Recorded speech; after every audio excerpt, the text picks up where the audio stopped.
For 40 years, I've walked the line between worlds and am well versed in death. But I want to have faith in humans. Give me something to believe in. Earth below me, sky above me, fire within me.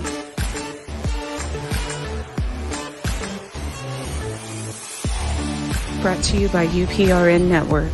I'm Trish Moe, and this is The Missing Piece.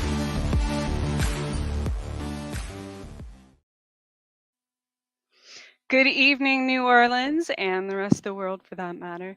It is Monday, January 23rd, and we are broadcasting live on 105.3 FM New Orleans, as well as United Public Radio Network and Facebook, YouTube. We are now on Roku, not live, just on the recorded versions. You can catch us there as well, and all of your favorite podcasts. So I do want to thank Carnation for sponsoring my show, an hour of my show, as well as the network.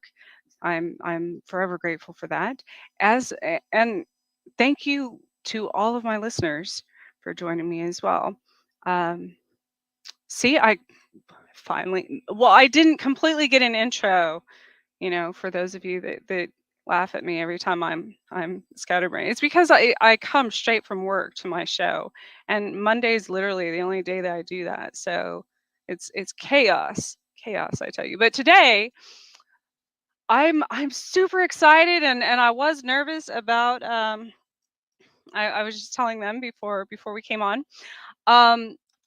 about having someone from my own area for a change, because it's actually only the second group from the Midwest, from Kansas, the land of Oz, that I am going to have the pleasure of chatting with and connecting with, which is exciting because I love meeting other weirdos in my own area. But usually I have people from other parts of the world or other parts of the country, so that's exciting.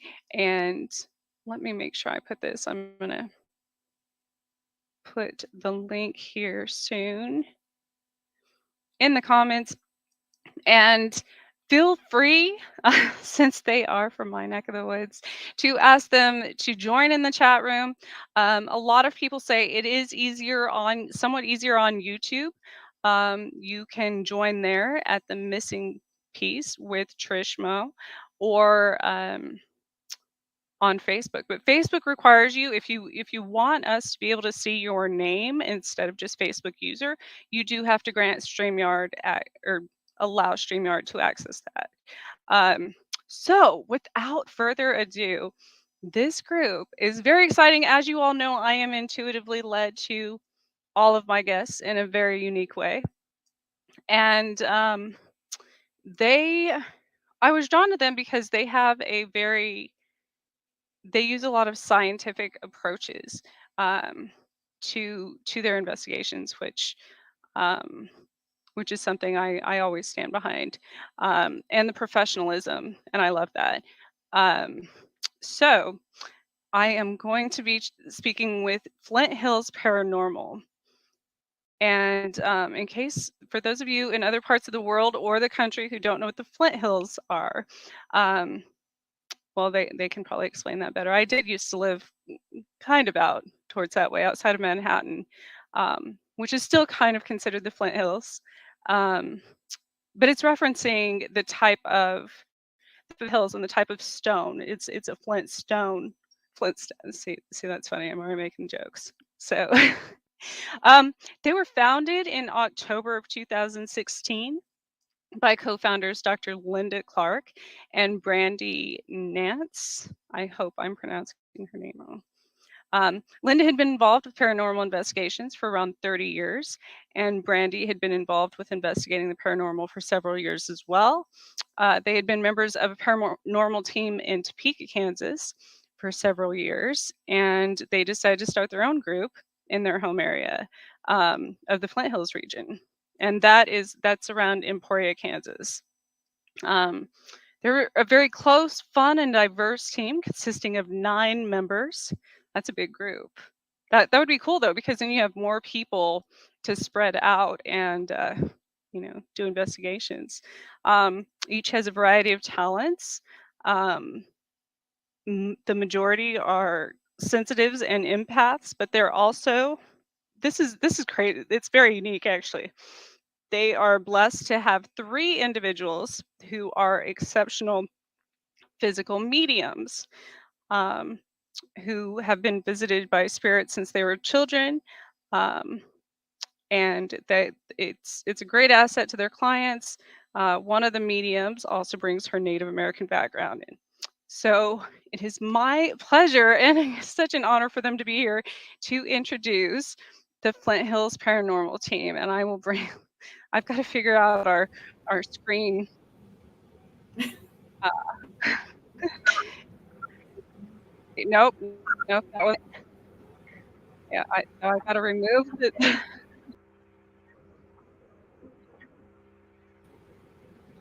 Okay. Welcome you all. Sorry, I'm such an awkward host. I forgot to. Hi. So I don't know if you want to go around and introduce yourselves individually because we don't know. Um, well, we can see Vanessa. I guess you can start there. Uh, up in Hi, the top right. I'm Vanessa. What should I say about myself? How long I've been with the team, maybe, and Yeah, how long have you been with the team? How did you start in the paranormal? okay, so I've been with the team for a year now, just a little over a year, and I've learned the most of my whole life being with this team. So I kind of grew up seeing spirit. I am a physical or psychic medium, I would say. But yeah, I've been visited since I was a kid. At the time, I didn't really know what was going on. I just knew that I was really scared.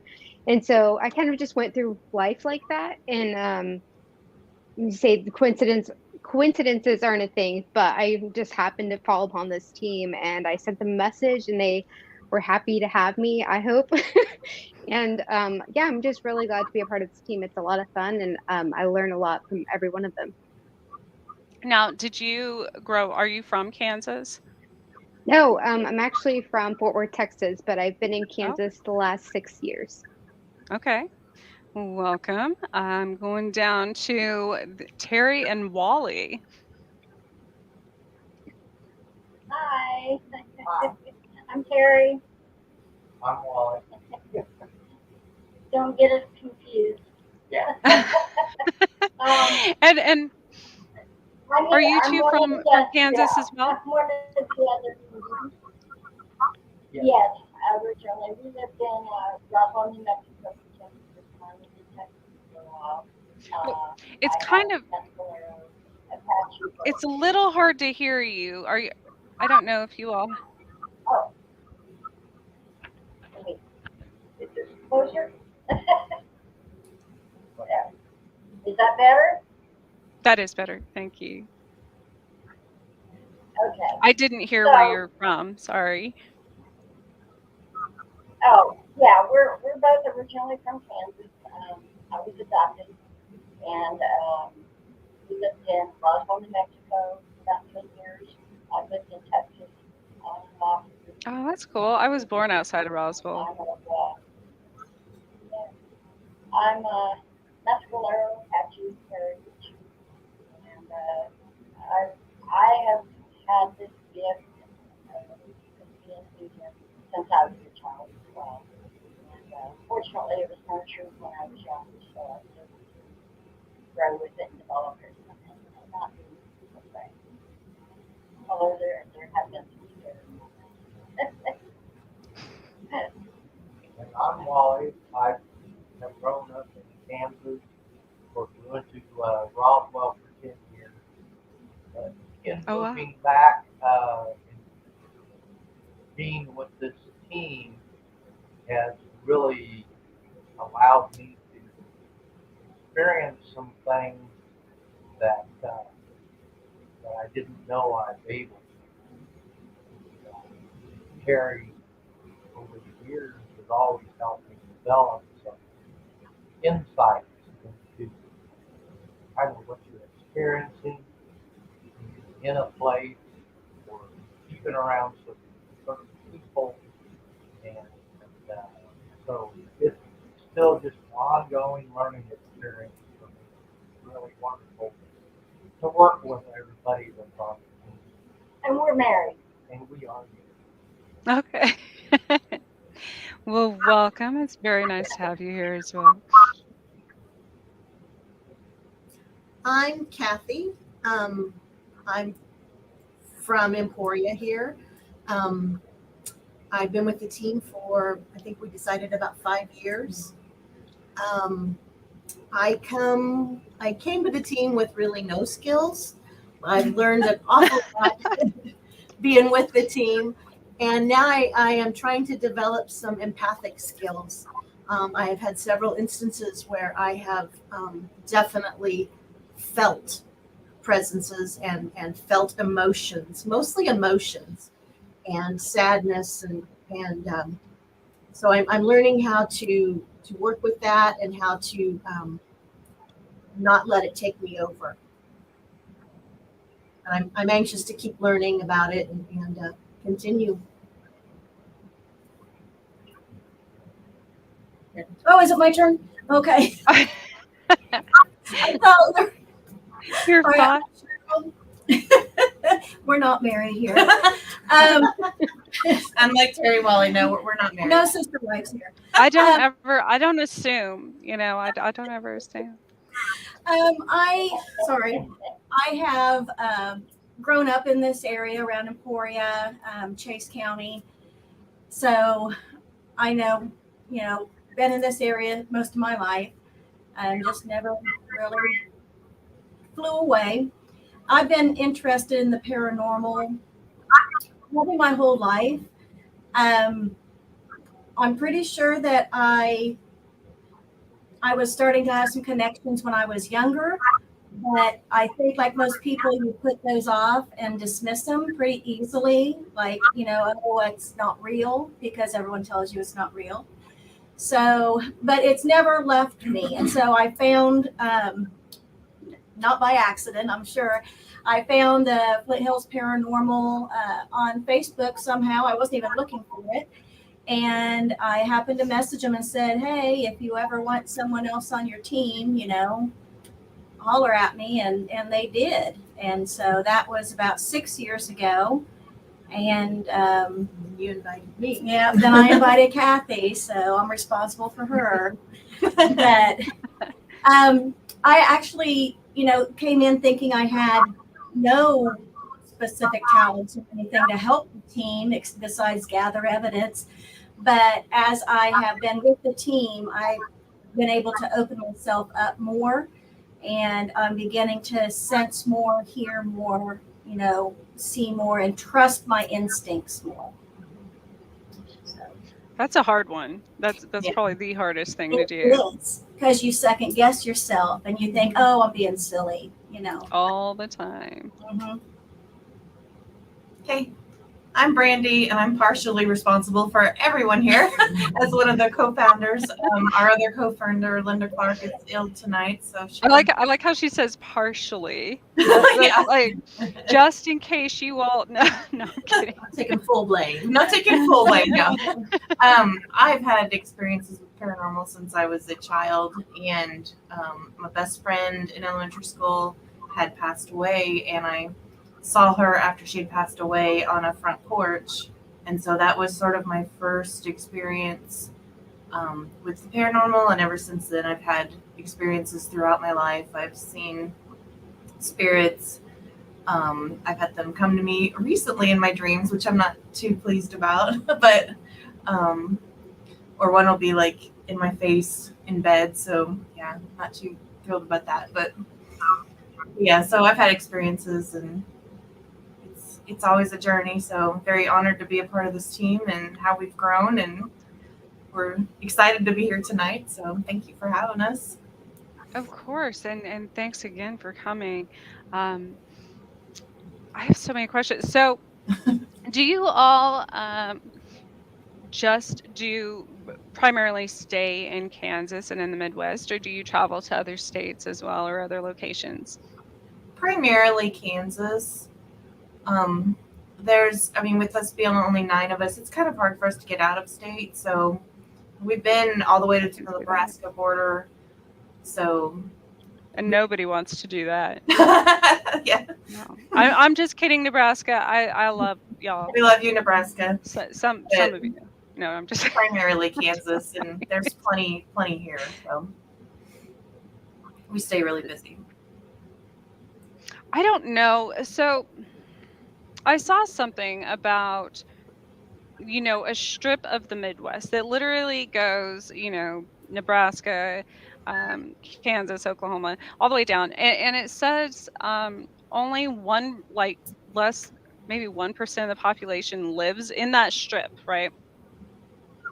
And it said, these things said, why do people think that is? So I don't know if you're from another state or even from another country that's pretty populated and you come to the Midwest, any of these states, they're very big states, but and there's a lot of history in all of them.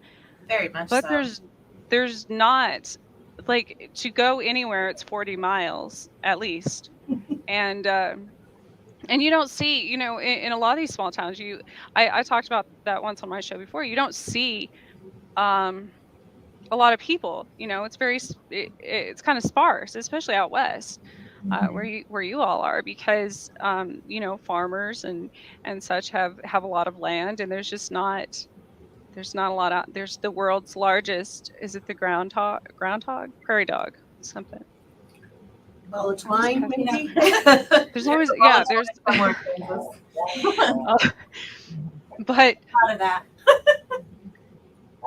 But I think another thing that really interested me in your group. So aside from, and I'll let them tell how they do these things as well. Aside from paranormal investigations, they're also diving into the cryptozoology parts, and as everyone knows, that's a very big. I am passionate about all of those things intertwining, not just because I'm from New Mexico and grew up on top of a mountain, but because I think you absolutely have to consider all of those things when, not everything is a spirit or a human ghost or however people want to classify them. And so I think that's important. So not only do they do that, they also do training. Is that correct? Paranormal training. Yeah. And what does that involve? Our paranormal, we usually do once a year a paranormal 101 training. And this is for the public to get familiar with what we do, who we are, what equipment we use. And in recent years, we've started taking people on investigations that night after our training so that they get to experience what we do for themselves. And occasionally we run into someone who gets to be on our team. So that's how we got Terry. She came to one of our trainings, and the rest is history. So yeah, we do that and that's a free thing. It's just gets our name out there and really gets the public familiar with us. And see, you all have been around longer. A lot of, and there's absolutely nothing wrong with this, but a lot of teams in any type of cryptid or UFO or paranormal investigators have there's been so many that have formed over the last few years, since the shutdown. And I think you all have been around, have a pretty solid foundation as far as since you've been around for quite a while. Like our network, United Public Radio, has been around for 20 years, over 20 years, I think. So a lot of the things I've learned so much, but I also learned from groups like yours, the different methods you use and such. And I'm not familiar with any. I don't use tools. There's nothing. I don't have anything against. I just don't know how. Like, I just never have. So what type of instruments do you all use when investigating? Pick that up. You want to go? We have a variety of different things that we use. We use K2 meters. We use our cameras. We use SLS cameras. We have What's a okay? You have to explain, especially even to people like me, what that is. a Some people don't K2 know what a meter K2. is one that measures the electromagnetic tension in the air.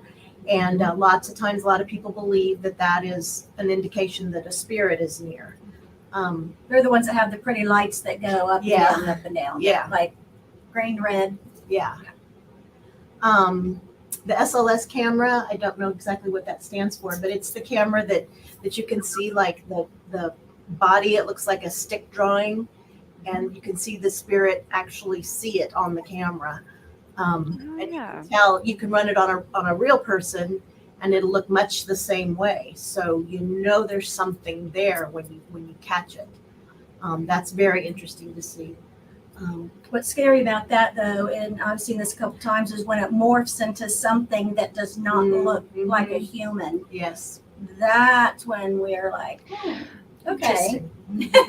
Sometimes they'll get kind of spidery or Yeah. Or start crawling up the wall. Yeah. Okay. What else? That's Just regular cameras. Our phones. We use our phones a lot. Yeah, just They take really good pictures, and then we can look at them right away to see. And one of our rules is we take 3 pictures in a row. That way, if there's something in one of the pictures but not the other 2, then maybe we've got something. If it's in all 3, then maybe it was there all along. Or you can see things manifest, like Yeah. from the first one to the second to the third. Also. I do that a lot, especially since iPhone. I'm a photographer too, and iPhone almost has a better camera than my Nikon, and yeah. they have the live feature, and so many people Yes. forget to play that. When they're flipping through their pictures when they get home, and they're like, "Oh, there's nothing there." Well, live shot only shows you the best out of like a little clip. I don't know, Yeah. like 10 Yeah. different still shots. It's very, very useful. Yeah, for Totally sure. agree. Another instrument we use is a recorder, a simple recorder, and we can record when we're doing an investigation. We usually do record almost every minute that we're there, and a lot of times you can hear things. The recorder records things that you can't hear with your physical ear, and so you can go back later and listen to it and hear it. Well, sometimes very clearly, sometimes not as clearly, but it's very interesting and very useful to use that. We try to mark them, like, we've moved into the living room of wherever, we try to mark it so we can kind of go back and check where we're at. If one of us coughs or scuffs the floor or something, we usually mark that as well, so we know that was something physical that happened and it wasn't a paranormal. Or whisper. Or a whisper. That was someone whispering, not a ghost. Yeah. So we try to be very careful about that. What are some of the other things we use? Dowsing rods sometimes are Yes, very yes. useful. The dowsing rods are very useful. Are you familiar with those? Well, the reason I'm familiar with those is that goes way back, not just with paranormal areas of study, but obviously with farmers and ranchers and such to finding water, correct? I remember my granddad using them for that. Yeah. We ask them the spirits questions, and we have them cross if the answer is yes, push them apart if the answer is no. And we can get quite a bit of information that way. Sometimes they don't like to use the electronics. Sometimes they prefer to answer through the rods, and vice versa. There's times we may put out all of our fancy, pretty equipment and nothing goes off, but we get answers through the rods and through our, mediums. And you just never know. And then the old flashlight method works too. Oh, yes. We've got a lot with the flashlights sometimes. Just loosening a flashlight, loosen the top so it barely will turn on, and then have, it will speak to you, turn it on and off, answering questions. So Oh, that's interesting. I never thought of that. Like a bar. Lights are a way that spirits communicate with me quite often, actually. Um, all the time, especially in Topeka. If I, you know, if I'm walking somewhere at night, if I pull up to a gas station, if I even my little I have little walkway like solar lights, um, they'll start flashing, and I always know that somebody's about to die, and then I see it. Um, and that happens all the time. But I think with a lot of people I know, I don't know if it's the same for you all, um, but it kind of depends, on the person. They communicate with me with whatever means they have available. It could be through my Mhm. car Right. radio, for that matter. It could be on a billboard. It could be, I don't know, they'll direct my attention to whatever it is they're trying to get across. So um signs. Pay yeah, attention to the signs yeah. Mhm. everywhere.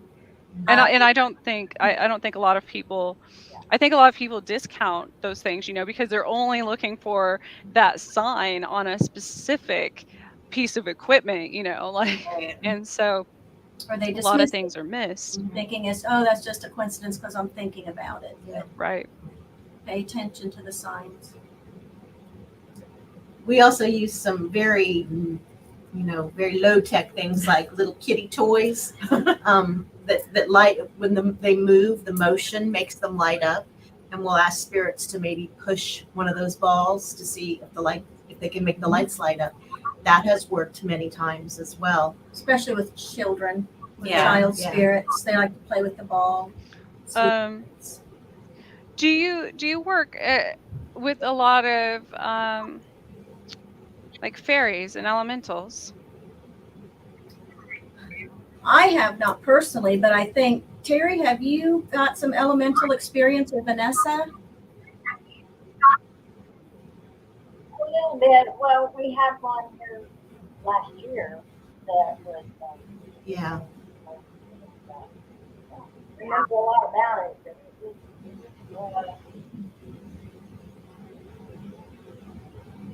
fill me in, Brandy. I don't. I'm not recalling the situation.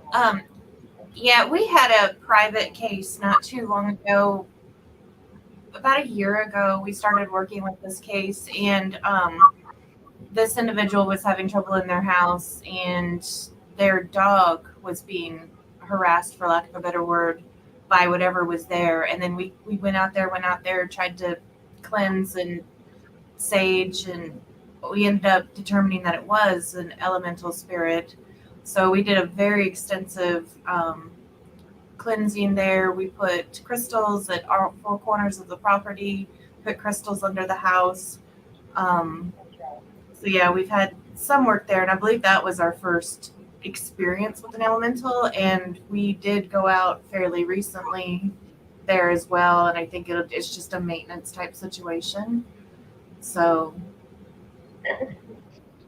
Um, have you found that the living, I know in my own house, if I know when I talk about this, people look at me like I'm absolutely insane, but this goes back in many different cultures. My background is Irish and Native and African. Um, I know I'm like a redheaded white girl, but I'm the only one in my family that everybody else has pitch black hair and darker skin. But um, the the I thought that all of those things were normal because that's what I grew up with, played in the forest. Um, and so that's what I was going to ask. If when you said you bring like cat toys and stuff, I remember when I was little, I used to play with like the forest spirits, a lot of them with bubbles and stuff. They would move the bubbles. They would do things like that. Interacted with me a lot. But what I found in my own house as an adult, if I upset one of my protective, I'm also pagan, so um, but there's little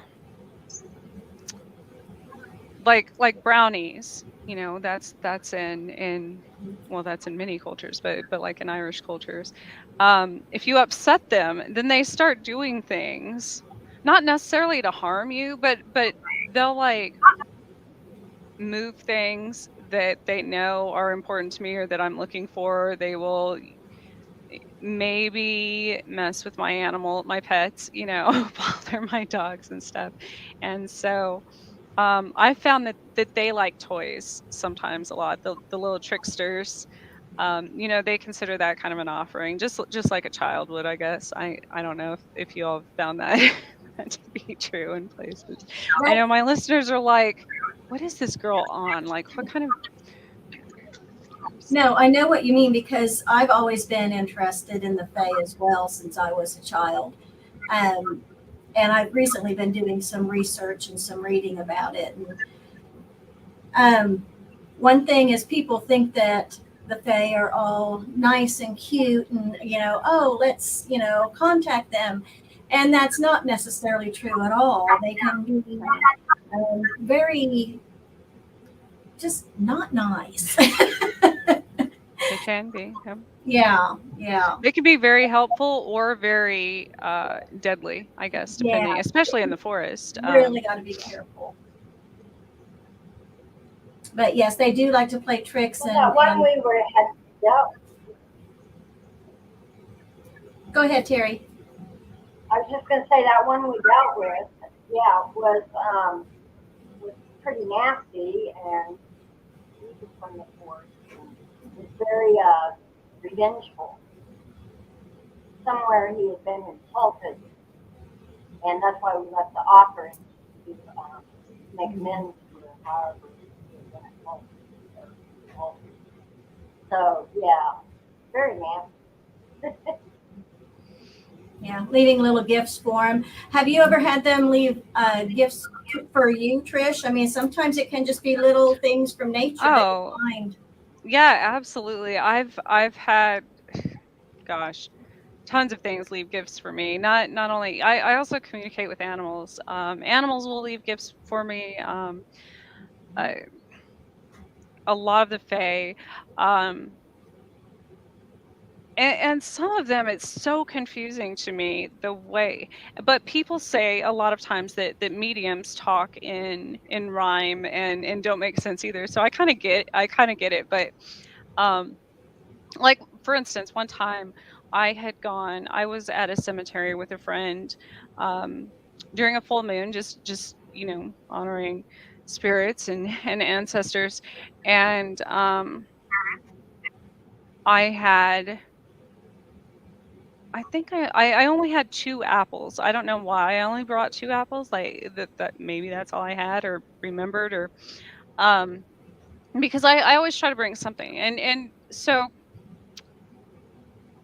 for those of you who don't know, like, an offering, they don't want just something that's like a half-eaten apple. That's kind of an insult to them. Like, you don't wanna just go throw them scraps or, like, I mean, that's still something, but but it's kind of not. So I didn't have enough, and there were these trees guarding um, this cemetery, and I was like, those are some,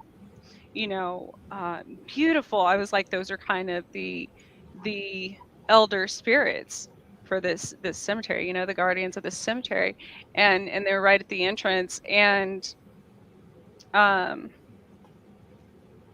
I cut one of them so they could all share because there were like 3 on each side, so and but then there were 2 further down on both ends, 2 other trees. And here I think I'm doing something good and putting one by each tree. And I am not even kidding you, for like 3 weeks after I went there, I kept hearing, why'd you leave 2 out? Like, why didn't you bring something for the other 2? Why why did you give us, they kept saying, like, give us all something or none of us something. And I was like, what? I mean, they literally, uh, every dream I had, and I was like, okay, maybe this is just my mind and I keep thinking about, no. No, I would forget about it for a few weeks, and then it would come back. Why'd you leave the 2 out? And I'm like, oh my gosh. I'm like, this is like sibling. I didn't mean to, it wasn't even intentional, but that's how it kind of it's funny how um and they'll start telling people around me too. They're like, mm-mm, she shouldn't have done that. Good Lord. So You need to carry a bag of apples in your car So now. So I you had have a mentor. Yeah. you, I had you a had a mentor, mentor? and she passed away.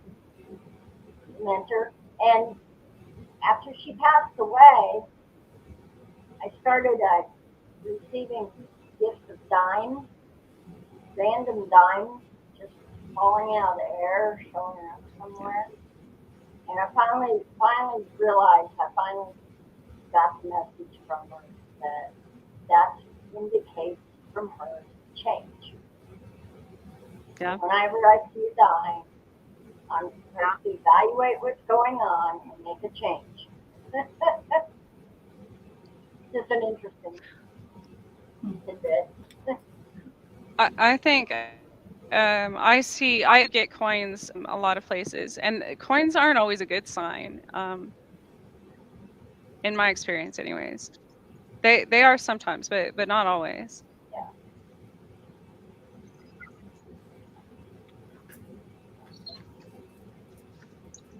There was a weird glitch there. I don't know if you all saw that.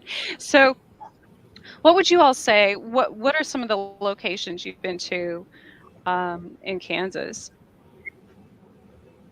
Oh gosh, we've been to so many. Of course, private homes. We've been to many of those. There is help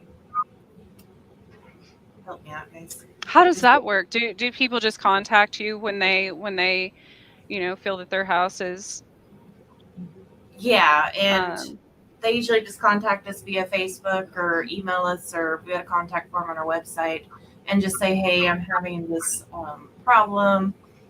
And then we go out there, and all of our services again are free, so we don't charge our clients. They don't have that barrier. So we do a lot of those types of things. We've done, yeah, we did in Cottonwood Falls, Kansas. We did the old grade school, and we've done a lot of buildings in downtown Emporia, Kansas. So we've been everywhere. We've been to the Sally House up in Atchison.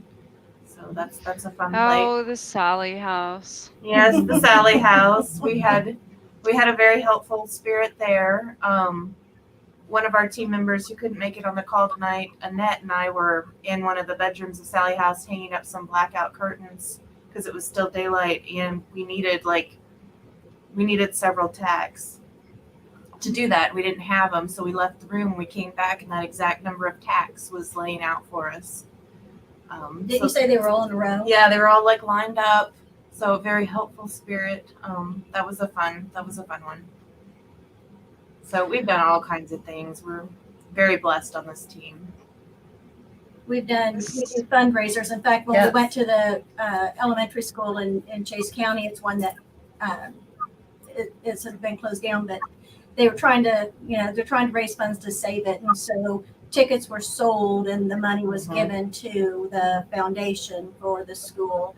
And we've done that for the, we've done. Did we do it for the history Plum Place? We did for a women's center here. And then the history center here, and we did something at the local theater, the Granada. So we're big on our community. We want to help our community. So we host the fundraisers. We raise money for them, and the public in exchange gets a great paranormal investigation and things like that. So, and sometimes we get clients that way too. They'll come to us after and say, "Hey, we've got this problem." Yeah. And, we've been in parades. So parade. Yeah. We were in a parade last year, the St. Patrick's Day parade. So we're not afraid to jump in. Almost always, our events are always sold out. Yeah. Too. So we haven't had one fundraiser that we didn't sell out. So it's a very popular thing. We've had people come as far away as Oklahoma to come see us. Yeah, didn't some people from Oklahoma come up a few times? Yeah. Yeah, They the drove same all the way people. here. Yeah. We have a fan club. We have groupies. Oh, maybe you all could help me with an Oklahoma case. This has been something I kind of put aside for a long time. So it was during the shutdown. Yeah, it would have been 2020, right? 20 that was when Yeah. and I had a dream about a little blonde girl and another one with darker hair. They were all around um I don't know, looked maybe between 7 and 9 years old. Um and and so another thing, here's if they really are trying to contact me, they will do things. I have pictures of this and I take screenshots of random or pictures of random things that I'm just, led to take pictures so I was staying there, brushing my teeth, fixing my hair, and I looked at this bottle of hair detangler and it had this little girl on it that said dream. And I'm like, oh, she looks a lot like the girl in my dream. but this was back when so I was as far as missing children's cases and cold cases and stuff, I was still pretty scared of that a few years ago. Um because I had like hundreds of I didn't know how to create boundaries. And I was literally like what's her name? Patricia Arquette from from that show. I've only seen the first part because my mom's like, "Oh, that's like that lady on the," and where she has all the people standing around her bed, and yeah, that was me initially. So, I didn't want to listen to any of them, and um, again, it's like most people, initially with paranoia, and it's not that I've communicated with spirits all my life. It's just the number. It was like they all came at once during the shutdown, and that was really overwhelming. And so I bought a tea set of all things. I collect a lot of antiques and stuff. But during the shutdown, it was from a shop in Topeka, and I came downtown. It was in the Noto area, and there wasn't a soul parked on the street. This store owner, um, they weren't open or anything. She had just posted it on Marketplace. She said, you can meet me. This was later in during the shutdown. It was like May, right. I don't know. I think we started opening things up in June. And so I walk in her store and go straight to, it was kind of an antique uh thrift type store. And I walked straight to this it was it's like a magazine comic book that said the things I learned at camp from 1970 something, 76, I believe.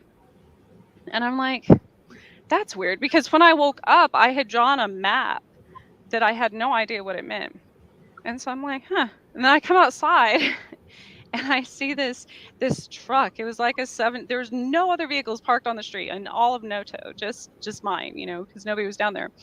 And I see this truck that um, had some sticker or something and like Scott something on the back, and then it was like a 70 something Ford or whatever. And I'm like, that's parked right next to me. Like, that's odd. And I go home and I was working one night and my TV comes on all of a sudden out of nowhere. That happens a lot. And this documentary about the Fort Scott Girl Scout murders comes on. And those girls were the ones in my dream. And I'm like, wait a minute, I drew a map of their cabins and this route they took. And so for the longest time, I got so many messages about that specific. And I was like, I wonder why. See, that's why I don't interview a lot of local people, because a lot of times I'm contacted about something that's like halfway across the country or world, or and that's pretty old because I did a lot with cold cases and such. But for so long. I got messages about that one, and then I ended up going to Oklahoma City, which is where I got my hypnotherapy certification, to the Skirvin Hotel, which is one of the most haunted hotels, or supposed to be, you know, in this area. And but that wasn't what was scary about it. I had a dream months before about a guy being about a bunch of UFOs being in the area, and a man being taken off of what looked like a rooftop, like a parking garage, by this giant extraterrestrial. And I was like, that's I don't have to worry about that. Like, that's not going to happen, because usually my dreams all come true, sometime in the future. And I was like, I'm not going to be in a situation where I see buildings like that, so I don't even have to worry about it. No, never say never, because I hear this screaming, and I look out the window, and I was like,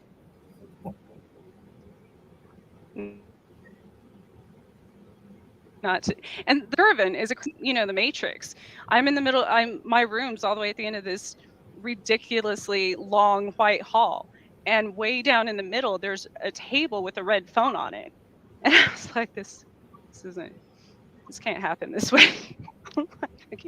And I was by myself in Oklahoma, so yes, that's the Oklahoma's got a lot of.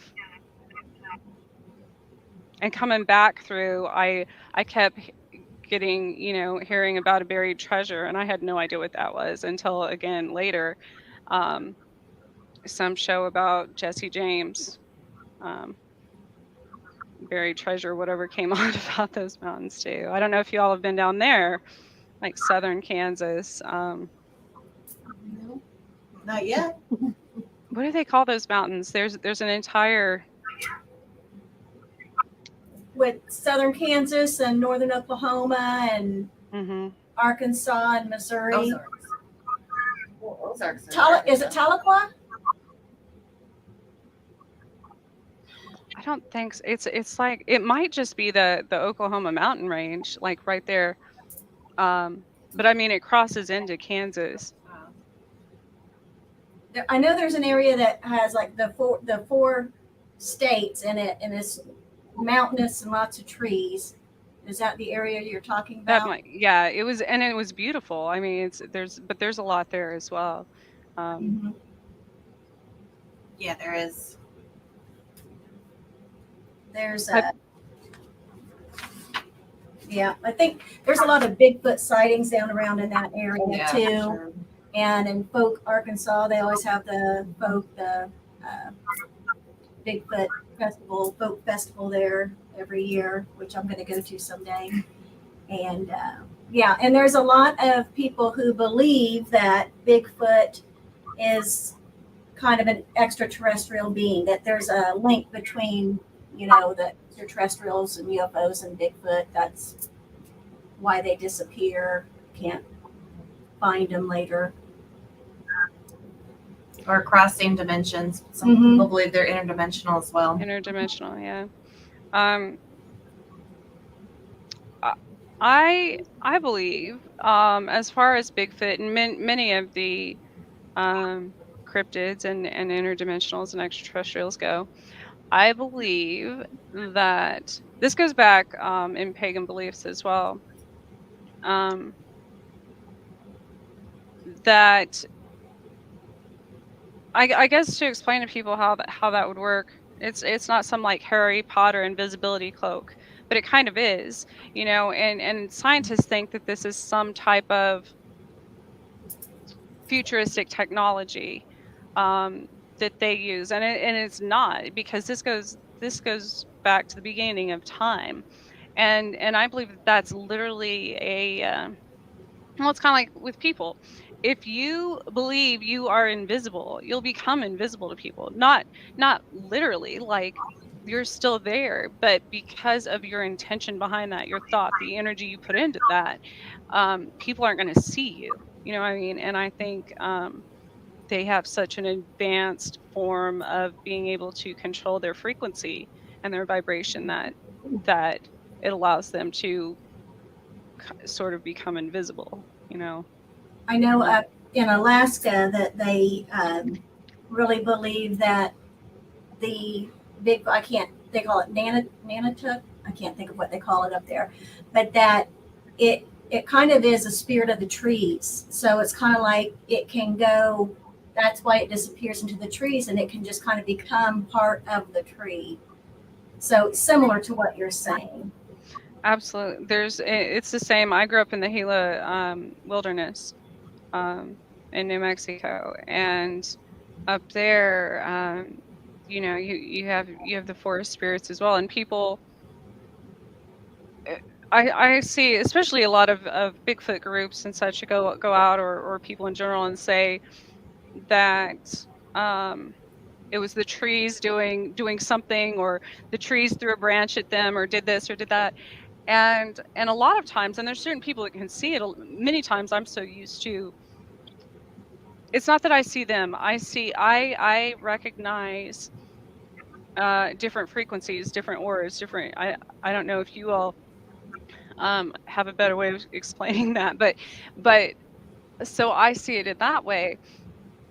um and I guess a lot of them, I guess it's kind of the same concept as a shifter, you know.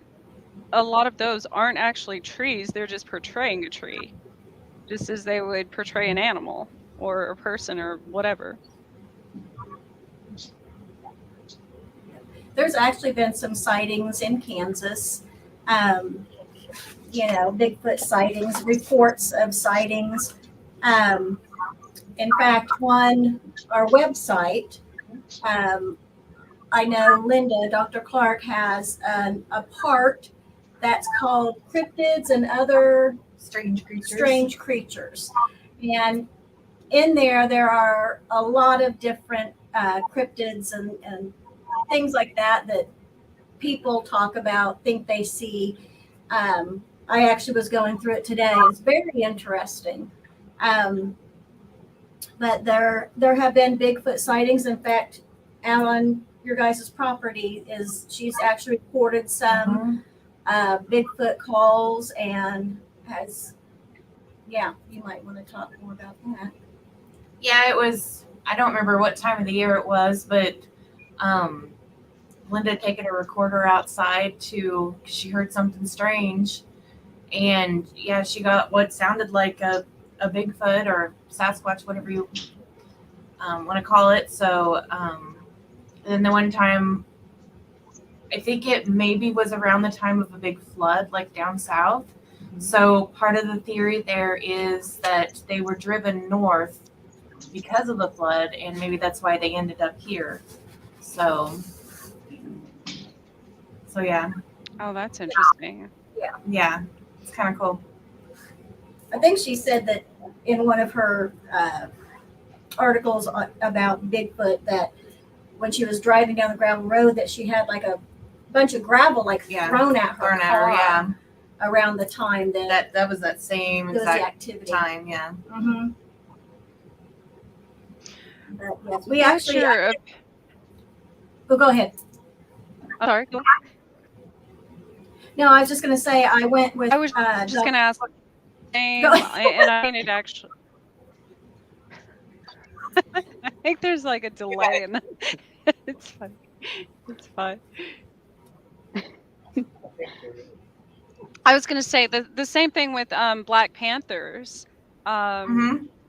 You know, and people often assume that Black Panthers are extraterrestrial or a type of walker or shifter or whatever, because their sightings have been more and more, have increased over the years in Kansas. But from a scientific or nature perspective, you know, they say the same thing, that they've gradually migrated from. They don't think it's a Black Panther at all. They think it's a jaguar, right? You just, it's so, you know, you can't see its spots because it's so dark. And that it's migrated from Mexico or from more southern areas over the years. And some But maybe, that people have let loose, maybe that they couldn't take care of. I don't know. They're I have a lot of spirit animals, but there was one. I used to work at a casino here, and I worked the grave shift, so every night I came home, um around 4 or 5 in the morning, it would cross the road. Same place, around the same place. When I was I would get close to my house to the dirt road, and it would cross every single day in front of my vehicle on purpose, like intentionally letting me know it was there, you know. And my parents, nobody believed me, of course. Everybody said I was crazy. And my parents caught it on their cameras quite a few times. I'm like, see, there's it's not so. I'm like, I didn't say it was a unicorn or something crazy. Like it was an actual.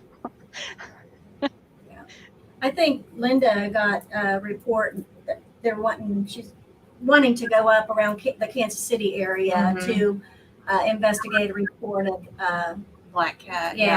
big black cats. It seems like in Kansas, it's mostly in the eastern and the southeast Kansas, the most. But up around Kansas City, there's been some too. I think this year, well, not this year. Now we're in 2023. Last year, I should say 2000. Did I say 22? I don't even know. See, I'm going to be saying that till March, but last year, 2022, Kansas had more. It was like it went in waves. Reports of UFOs and different sightings of odd light phenomena and such, and it was all in the north, primarily in the northeastern corner of Kansas and kind of around Independence area, near Kansas City.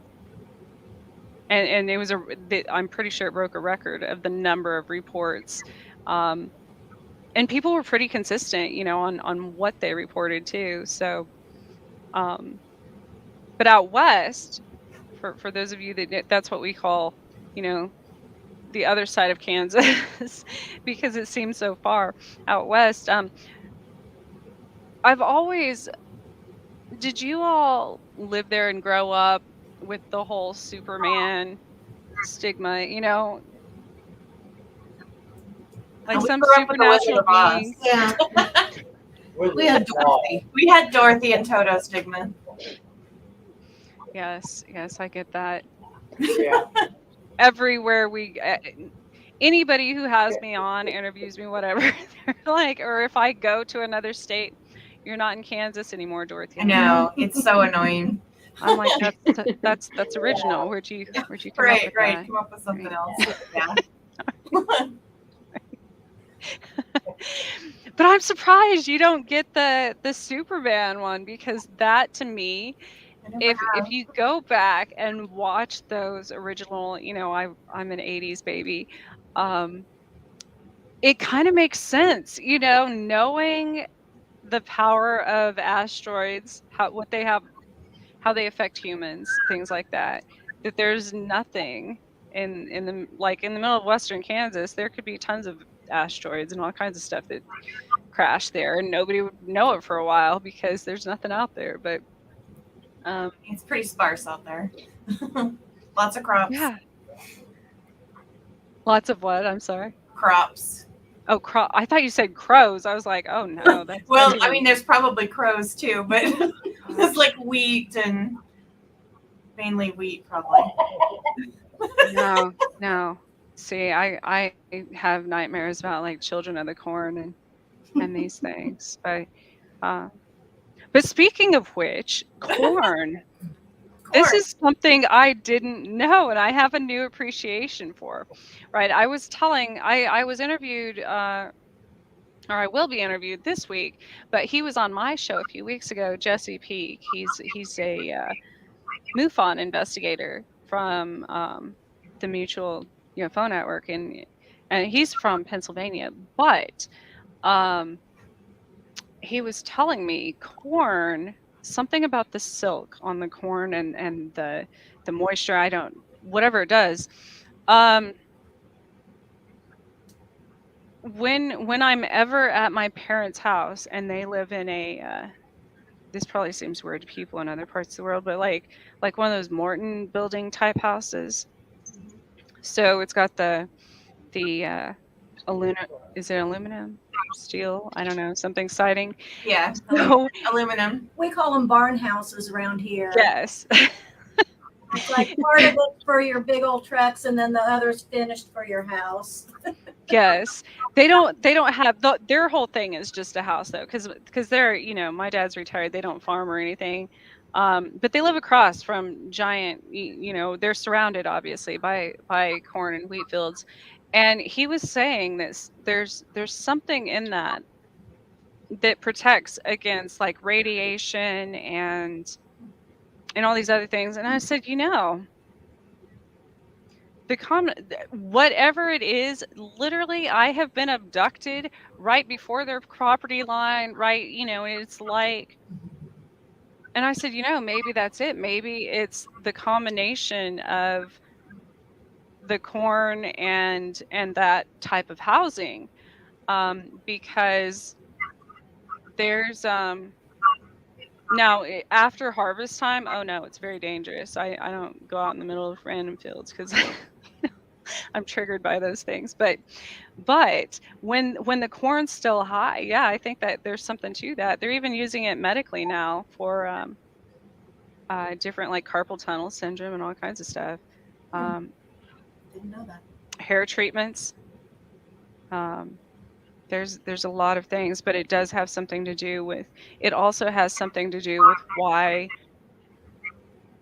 different crafts have been said to land specifically in cornfields in places, all across the world.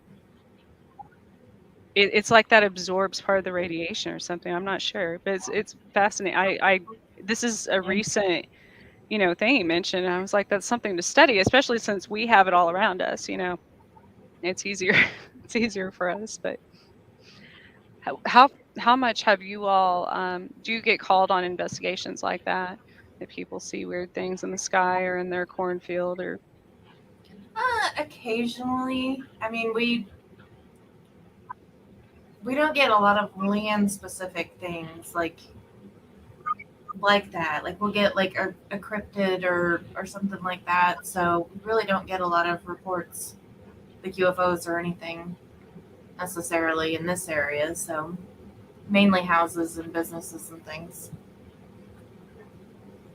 I found, well, that all of it goes on way more than anybody realizes. It's just that, nobody talks about it.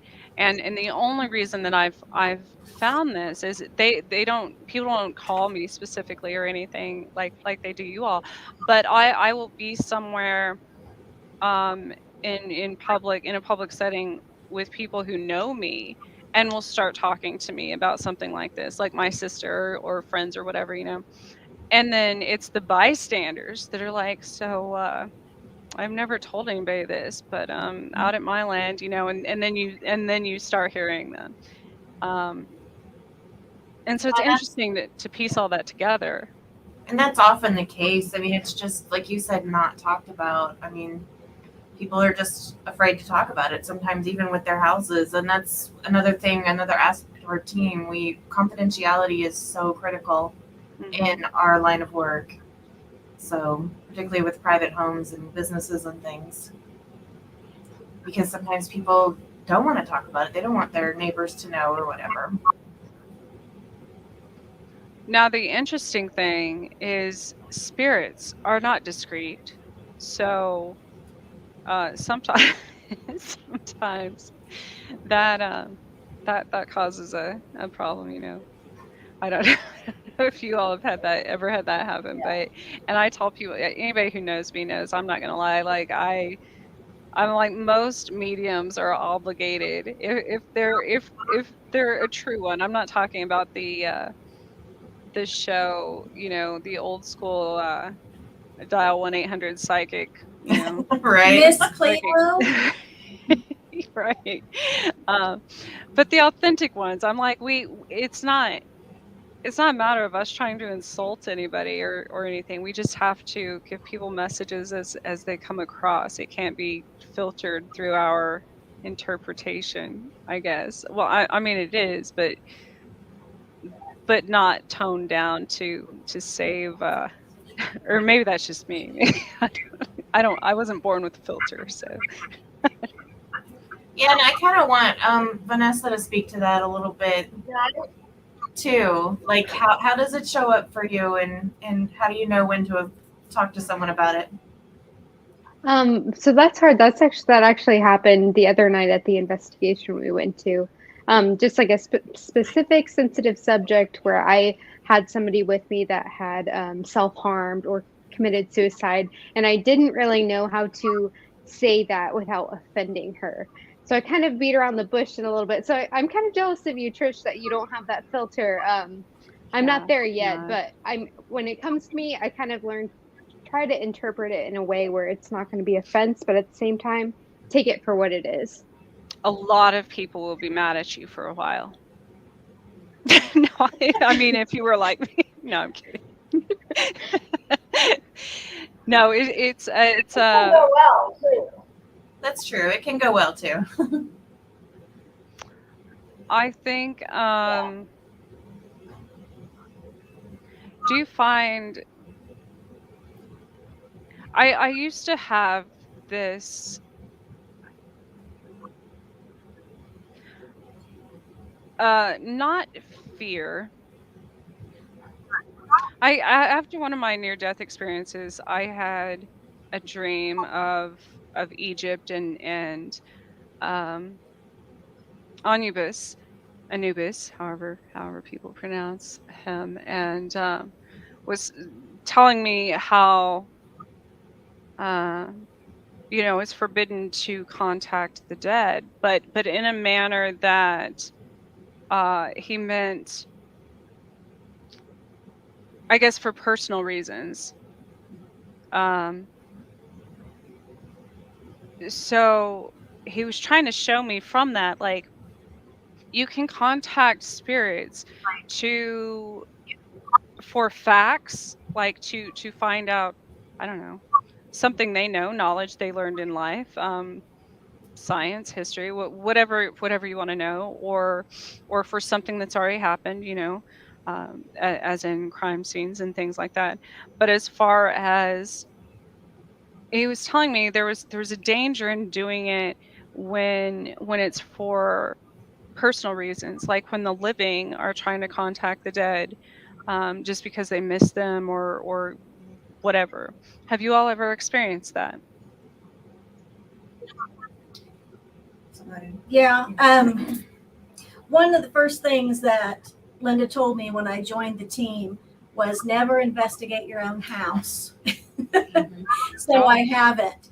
But I did have, if the spirits want to give you a message, they'll come to you.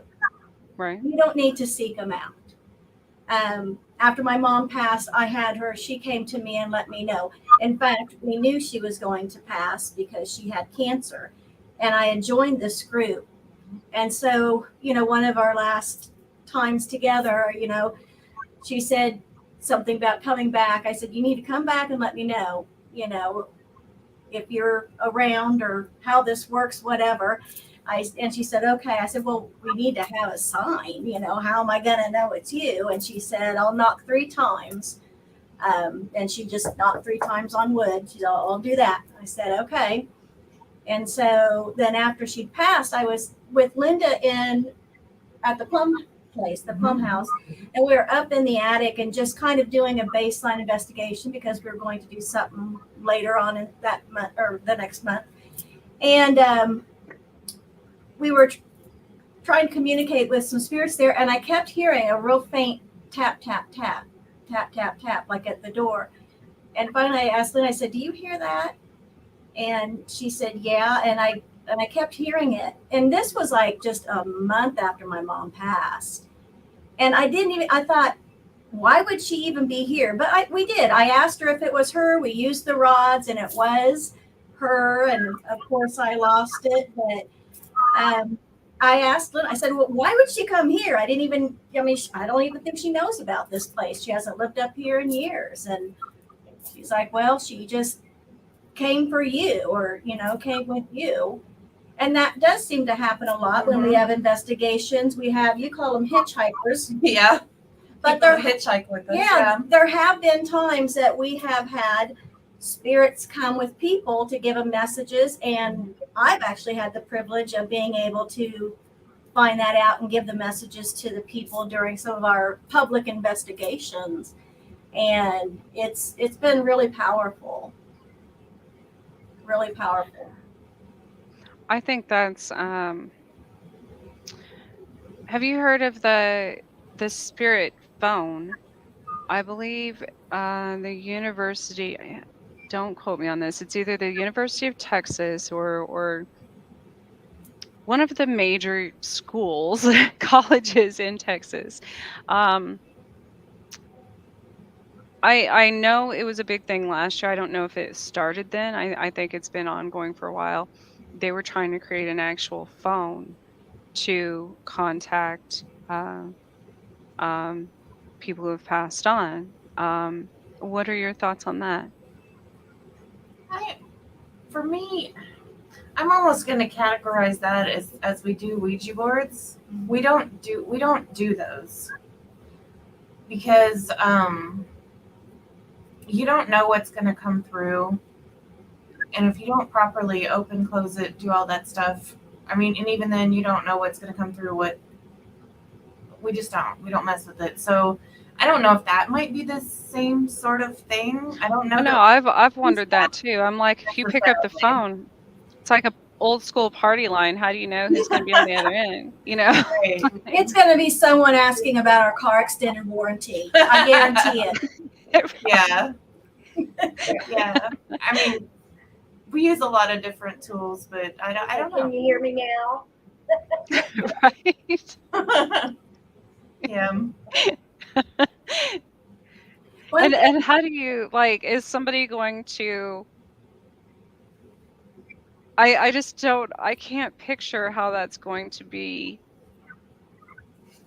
controlled, I guess. That's just it. You can't control it. Just like you can't control a Ouija board. Right. Similar to it's like spirit boxes too. Mm-hmm. It's like, hello, will you accept these charges from hell? Well, no. There's no caller ID. Not right.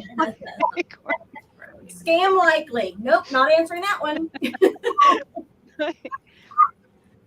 What about Stoll? Have you all been there? You can't get there. Linda had gone long time ago. And she took a picture, and someone had, I can't remember, it's like someone had carved a devil face into the wall or something. The church is no longer there, I believe, and it's just such an urban legend thing that they had to just close it off. You can't even get to the cemetery anymore because so many people are out there. That's another thing. This is people's graves. It's a sacred space, and we are very respectful of people and the spirits, and we go in with the utmost respect for the people whose home it is and the spirits as well, because they were people just like us at one time. We do not provoke. No. We do not try to stir things up. We try to leave it better than how we found it. We try to calm things down, move them on if they want to move on. Sometimes it's up to the homeowners. Is it okay if they stay? Get an understanding. But we don't provoke. It's not like those shows on TV. It's Oh, that drives me absolutely crazy. Me too. When they're Um, screaming and yelling, I'm like, guys, be quiet. This is Yeah. when you need to hear things. You don't scream and roll and run. You've literally asked the spirit to do something, and then they do it, and they scream and Yeah. run off Did you down the hear hall. that? Yeah. No, it's like, shh, quiet.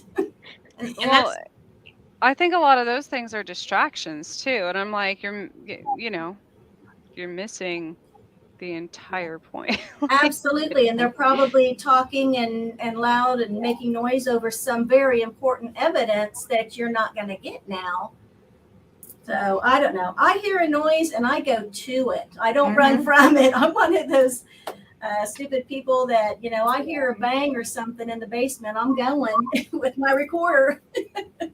Gonna see what it is. oh my gosh, the fact that you said that, I was just talking to my son before the show because, of course, it was probably like 3 in the morning last night. I got up to go to the restroom because I couldn't sleep, and my phone died, of course. So I didn't know exactly what time it was. Otherwise, I would have noted that. But um, it sounded like an explosion, like literally right outside my house. But tonight, my son went down in our cellar and shut the door, and that same sound, I was like, man, if I was like half asleep, that kind of rattled the house. He just slammed the door. I'm like, that could have been something in the basement. Mm-hmm. Trying to get your But it's a attention. cellar. It's not a, yeah. There's a lot. Topeka. I have a really hard time living here because of all the terrible things that have been done. yeah. Um, The state you know, hospitals are particular. oh, and I think that's, recently my daughter broke her leg, and she has gone to a lot of those areas, for physical therapy and stuff. And I even stepping foot on that land, I'm like, man, I just see all the people and all the deaths and Hummer Sports Park. The craziest thing, the first sports tournament I went to there, I see this lady, a living lady. Um, Sometimes I get confused about that too in crowds. I'll be like, I'm, I don't know if they're, somebody will be talking. I'm like, well, that one they might have been a ghost. They show up so vivid to me but this one it was a lady cleaning up blood on the floor. And like one of the kids had gotten a bloody nose. I don't know, um, but it was in a specific area that I guess used to be down to some of the tunnels under the old hospital. And so I didn't know that at the time though, but I paid attention to her doing that in that area. And then later, um, spirits told me that's they used to chain people up down there and do. I'm like, wow. She was literally that's what they showed me that for. Like that was the trail of blood on the actual in that area. So Yeah, there's some tough places up there. The old site of Menninger's Topeka State Hospital. yeah. If you're ever on those grounds, it's overwhelming, the feeling that's there. So I walked straight to an infant grave, a very fresh one at Menninger's one time. And unfortunately, I guess that's why I kind of steer clear of a lot of things in Kansas, because nobody listens, and it's really sad. It's when I used to work with different authority, KBI, things like that, I didn't work for them, people. Don't get it confused. When I was trying to work with them as far as missing persons and stuff, they just write it off as oh, we get, which I get that also. They say they get so many psychic leads and mediums and things like this, and I'm like, but no, like this is an actual place, like this is but no, nobody listens. So You would think they would want to and go check it out, if nothing else, just to say, okay, they're not there. But I mean, I'm not gonna mention what state was kind of in the hot seat for corruption last year, but that'll Doesn't narrow it down. I was gonna say that could be any. it's in the middle. It's in the middle of the United States. So, but so I don't know. There's I even had a show where I wanted to get mediums from all over to help with cold cases, because I thought that's really interesting thing, because we often all get different messages about the same the same situation, or the same, it's kind of like a puzzle, you literally like put the pieces together, because everybody gets something different and everybody can contribute. And it's just there's not enough, and I'm sure there's not enough nowadays. There's staffing problems and things like that. Sure. They don't have, in Kansas anyways, especially for like missing children, there's not enough staff to support social workers or anything to support that. No, there's not. That was one of the big things I got in Atchison, because there's a house right by the old orphan cemetery that literally has Trisha written in the cement. And I'm like, well, that's a sign of some sort, right? Like written in the walls there. But in the basement of Sally House, I got sacrificing the children, and that was part of it. And I'm like, man, there's so much. It can be a lot. Do you find I had somebody I put a I don't know why. See, this is, I don't know why I just saw this. This is a long, I don't know if it'll show up. Oh yeah. Yeah, we see it. I'm going to read this for the radio. A camera that someone lost in South America was found recently. They are mistaken about the person, parentheses, that they captured on the film that had posed for the photo.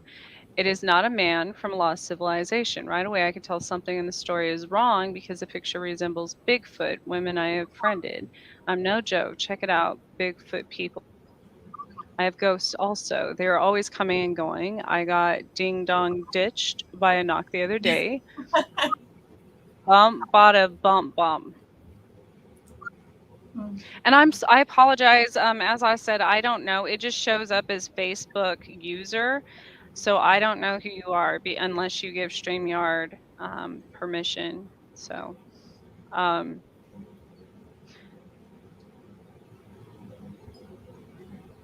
what are your thoughts on the? I don't know. I don't know if I have seen the film they're referring to. Yeah, I haven't seen it, so I don't really have a reference there. But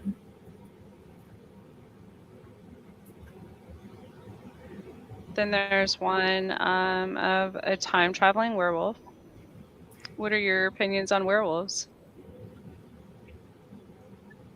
part of the cryptids. Yeah, part of the cryptids. Werewolf, dog man. We got skinwalkers. You have wendigos. There's all sorts of different things out there. I'm trying to think. There was someone that cited a werewolf they thought was a werewolf in 2008 in Sedgwick County here in Kansas. Of course, that's just one report. A lot of times people don't report things, or they shrug it off, shake it off. In Jackson County in 2013 and 2015, some sightings of either a dog man or werewolf. And one thing that struck me in that article that Linda wrote is on her cryptids webpage is when this wolf stood up, they could hear the popping and the cracking, kind of like what you see on TV almost, but they said they could hear that, like the joints popping and cracking, and then it went, walked onto, it was bipedal then. So I don't know. I think There's there's a lot of things out there that we don't understand. there's quite a large population of wolf clans, I should say, in the Topeka area that I know of. And it's been, I don't know about other areas in the state, but there's always sightings here. I don't consider, there's other animals, coyotes. I've had many different experiences here with coyotes that aren't actually coyotes, and deer that aren't actually deer. Um, and that seems to be in Kansas. It's like the land of monsters. Um, quite li- quite literally. Um,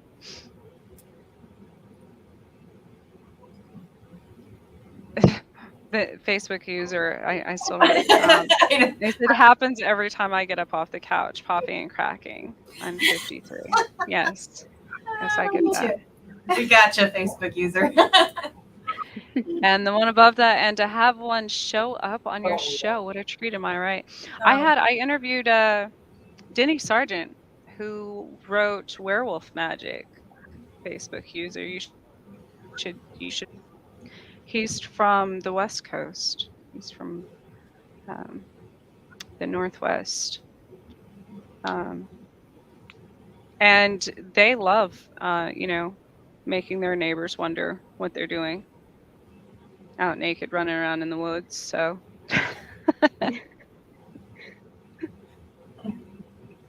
but an interesting thing with Harry and I werewolves. one evening.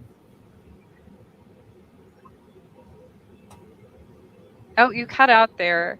What, Wally? Okay, Go ahead, Wally. okay. Terry and I one evening after dark, we were coming from Abilene back to our farm, and we were going down Old 40, and there's a lot of houses along the way. But this night we saw uh, four-legged, four-legged something Oh, that went across the road. It was dark, shadowy looking, but yet had a long tail, kind of long legs, and a lot of fur.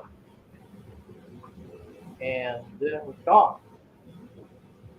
Now, what's odd is when you drive down this section of Old 40, there you just don't see any animals in the yards around those houses.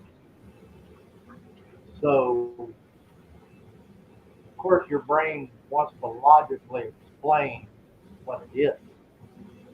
But, and this is where it comes in for me that I try to logically explain things, but then I have to remind myself to be open and accept the possibilities of something else. And, if I hear a noise at home, then I go, refrigerator? Oh, wait, maybe it wasn't. I see a glimpse of something in the living room. Oh, that was just the light. Well, wait a minute, maybe it wasn't. And so, yeah, I think if people would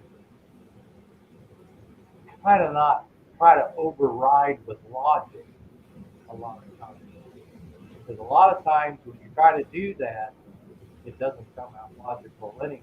So, what's really happening? And don't discard it, accept that it's a possibility. But yeah, it was very interesting that night. I saw Yeah, we're used to people telling us that it's. Yeah. Go Yeah, ahead, we Terry. thought maybe it's a chupacabra. Yeah. And that's something else that Linda has on her cryptids and other strange creatures page too. She has a section dedicated to chupacabras, which sometimes are animals really with a bad case of mange, and they look really. They don't look like an animal that you would ever think existed, but when they have severe case of mange where the mite gets under the skin and it just makes the skin leathery and the hair falls off, except in some places, they can look quite frightening. But yes, I mean, I totally, that's not to say there's not chupacabras, but sometimes what people think are that. Yeah. I agree with. We're totally different than a dog or a tire. It moves different. It almost slinks like a cat, but it looks more like a dog. And it's large. Yeah. So I don't know if you all are familiar or aware of the more recent declassified military and government files, reports. Um, you can find a lot of those, especially from the CIA on their website, CIA.gov. But they have there's been and this has been since probably I want to say like the 60s. Where experiments were being done, not just by in the U.S. or by the U.S., other countries as well, sort of mixing different animal breeds to create a hybrid animal.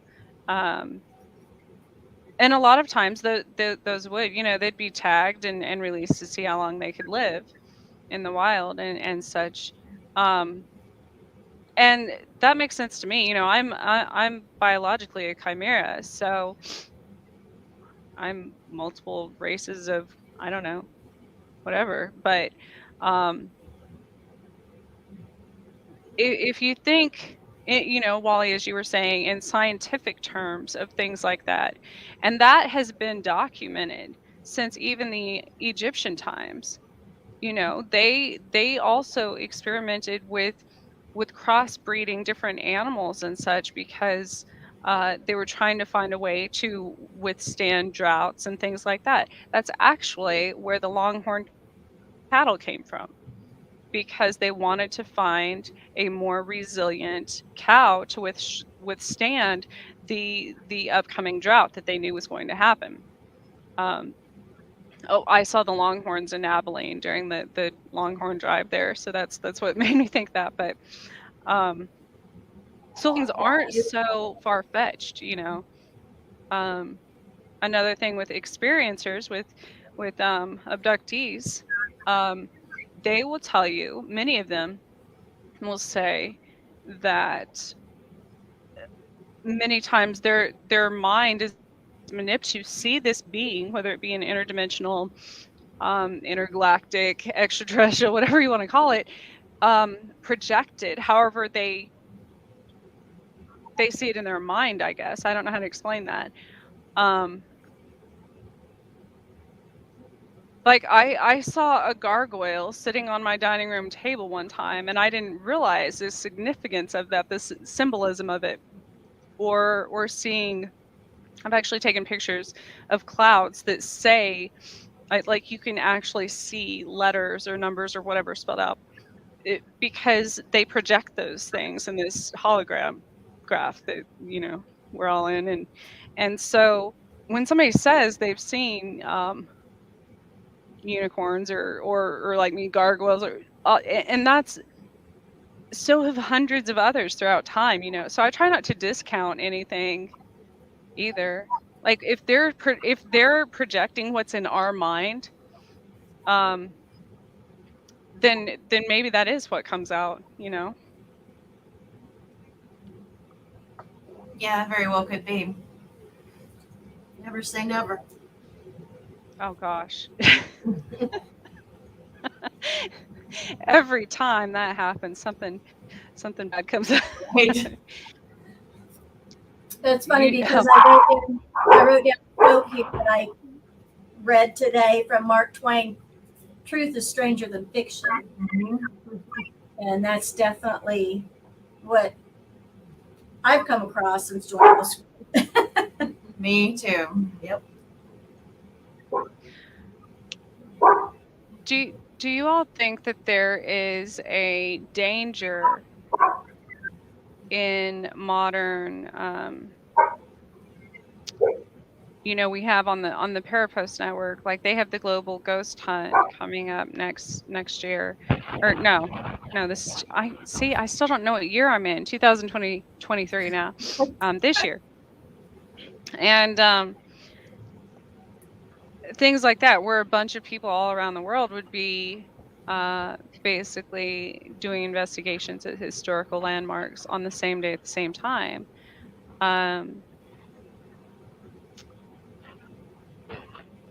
To me, I found a lot of these different places, there's portals that either people have opened or that due to whatever's happened there, were created.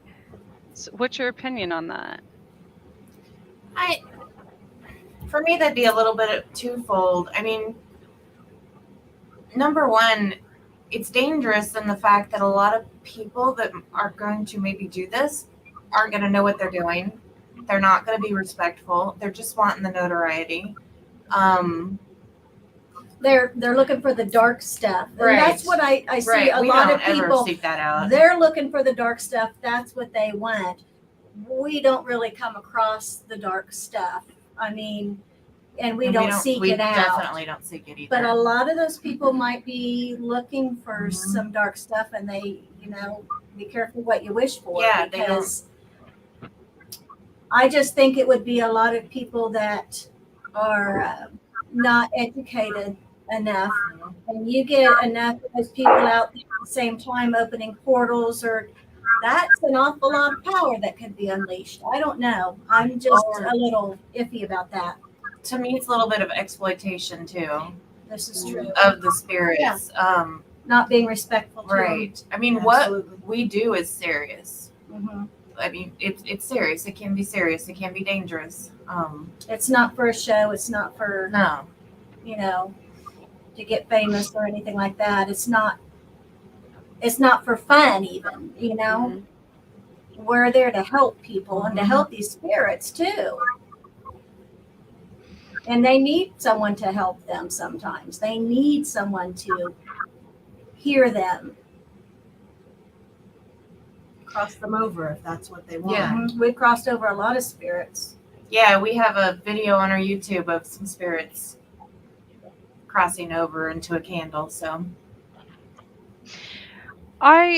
A lot of people have called me like the social worker of spirits because it's not by choice. I like that. That's a good title. Not by choice, but I don't see. I'm so glad that there's people like you all to assist in spirits crossing over. I feel like I get called to the more difficult, like darker, again, not by choice, right. but and I often thought, I'm like, maybe it is because I have had quite a few near death experiences and such, and so I'm somewhat, I wouldn't say, no, I think there is a more, I think my ability to communicate with some of the more dangerous or demonic or angrier spirits,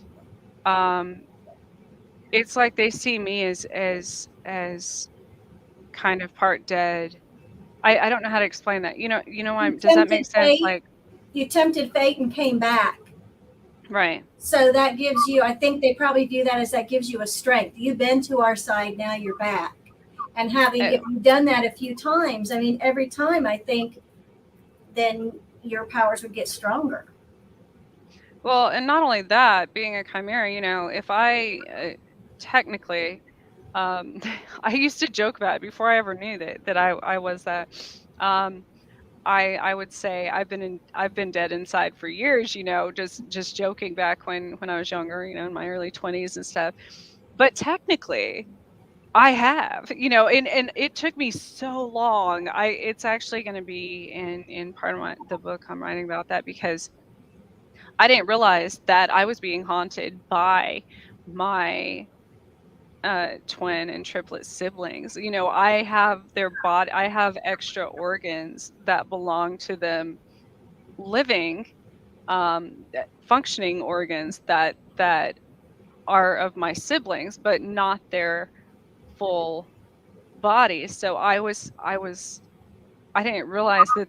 I thought those were attached, those spirits were attachments, but no, it's part of me. Like, it took me so long to get that. But then I was like, oh my gosh, I am dead, and like, part of me is technically.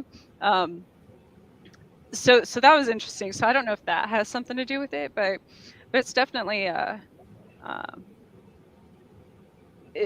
like the Fort Scott Girl Scout things like that. Like, it's a lot of very very sometimes very bad entities. So I can't do. People are like, oh, why can't you do it more often? No, I can't lower my vibration to Right. be able to do that very often. I probably only do things like that, I don't know, 2 or 3 times a year, maybe. It's dangerous. Otherwise, it would probably kill me, It's literally. Like, it dangerous. takes so much energy. So, but people don't consider that. Even exorcists and stuff. That's um I even performed like self exorcisms on camera unknowingly. So maybe that's part of my like subconscious. Thank goodness, but maybe that's why I have that protection. And who is this? The dog bark. I was trying to say my sinuses are more sensitive like a dog, and a good list of things modern people either lost or don't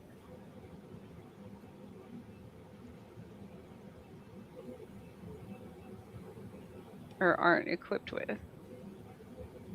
And there's a comment somebody put in that a friend sent them a picture of a chupacabra. Yeah, if you want to send that to our Facebook page, Flint Hills Paranormal, or send it to our email, it's flinthillsparanormal@gmail.com. We would love to see it. Take a look at it. We'll get back with you. That one right there. So yeah, please send it to us.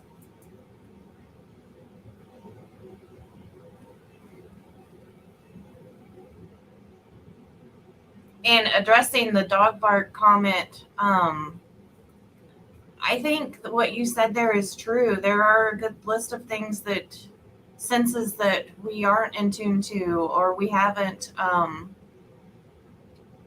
we're afraid to develop. Children, animals are more sensitive than we are. They haven't figured out how to filter, or they haven't been taught to filter. Haven't been told they can't. Right. That's not real. Mm-hmm. So some of us do lose those sensitivities as we get older. Oops. I try to be very careful with my daughters, so much more. And well, she's very intuitive, but the difference is, I was, and I don't blame my parents for telling me that these things didn't exist, because I understand how they were afraid of them as well. But my daughter, especially, like, when we went to Stoll, because during the day, this was before, I know I'm gonna get a bunch of emails, people are gonna jump on me about this. No, it said open hours, and it had like a listing of daytime hours and all this stuff. I guess that was an old website, but I didn't know that, so I was being respectful. And we actually have ancestors, in Kansas and in different cemeteries. And we went there during the day, and very respectful. She walks over. So this is after I had gone there, I don't know, over 20 years ago when I went to KU. But when the church and stuff was still standing. But this is more recent in the last few years. And she walks over to a fence on the far side of the cemetery, and she said, "Why do I feel like that looks like the stairs going down?" And I was like, "What?" She's young. She doesn't know any of the stories about Stoll. She doesn't know any um nobody's told her anything about the supposed stairway being one of the stairways to hell and Right. all of this. And I thought that was interesting because I was like, out of all the experts that have ever been here, so many discounted that and said that this does not exist. But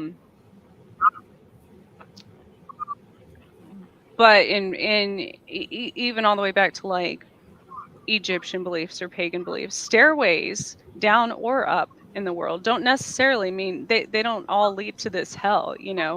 So I guess that's another interpretation. But the thing with Stoll, which brought that up, was the legend was about a witch and um the devil, right? They said the witch and Lucifer bred a werewolf that ran off in the woods. Or that's a story that was around here. So I don't really but anyways, a sheriff came right like not long after we were there. Good. And we weren't again, this was broad daylight. We weren't doing anything obviously illegal. We thought it was open. And so, but here's what I said. And he just turned white. And I didn't even know because at that moment and he asked what we were doing there, and I said, "Oh, I came to see if some relatives that have passed."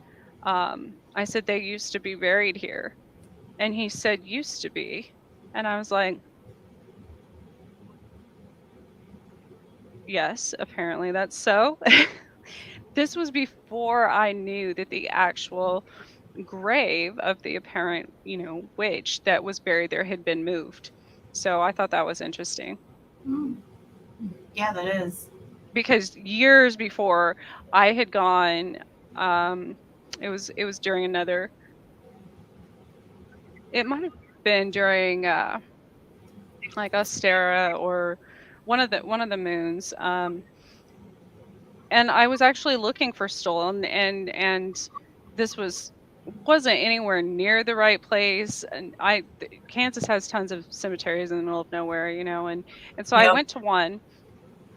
I was probably at the correct one at that time, unknowingly, the first years before, and had no idea. And of course, I would never tell anybody that location because I know people are just savages when it comes to destroying things and disrespecting them. So Yeah, unfortunately. But the same thing when I lived in Manhattan. I don't know if you all have ever heard that it used to be called Magic, the town of Magic, before the government destroyed it. I haven't heard that. The government held it's the only recorded, the largest paid by the government mass exorcism was held at Fort Riley, Kansas.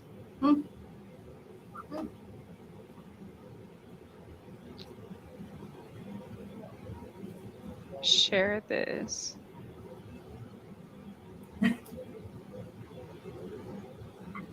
I don't know what I'm sharing though.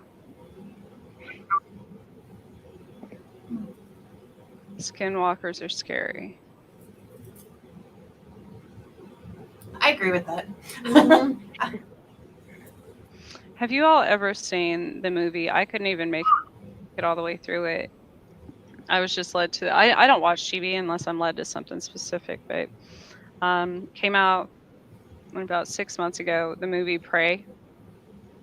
Prey. No. Oh my gosh. Not yet. I don't think I have. I haven't seen it, but I've heard of it. Whew. I don't want That to is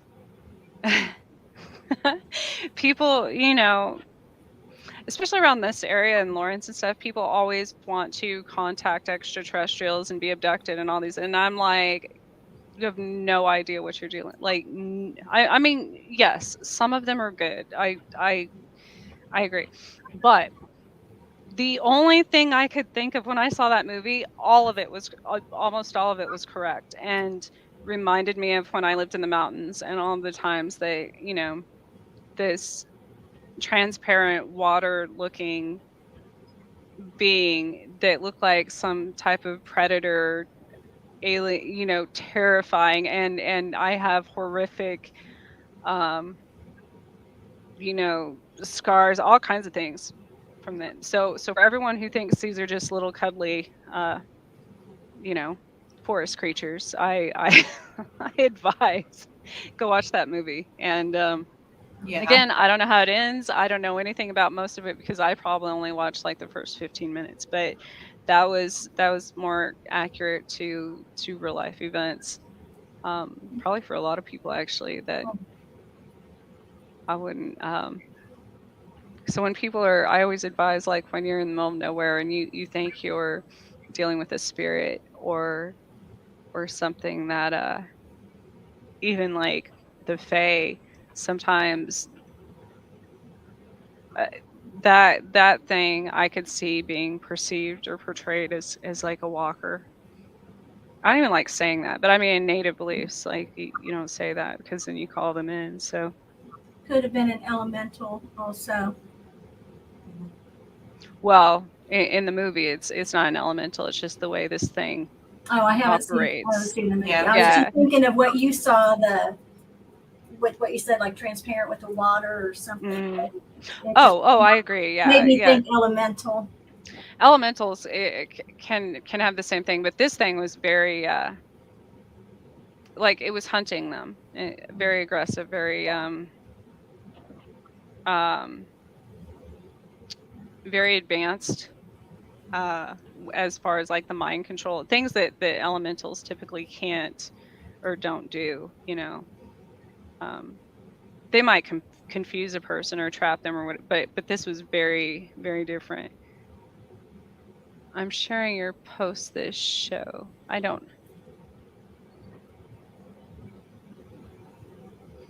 don't know what they're, so I assume they're sending it to you all from your website. Is that correct? Facebook I believe user? so.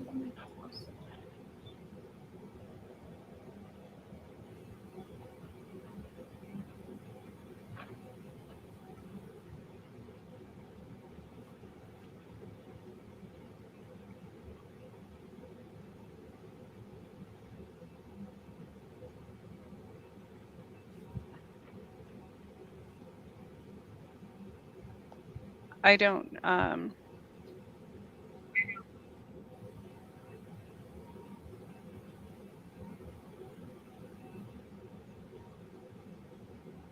who are you sent, did you already send it?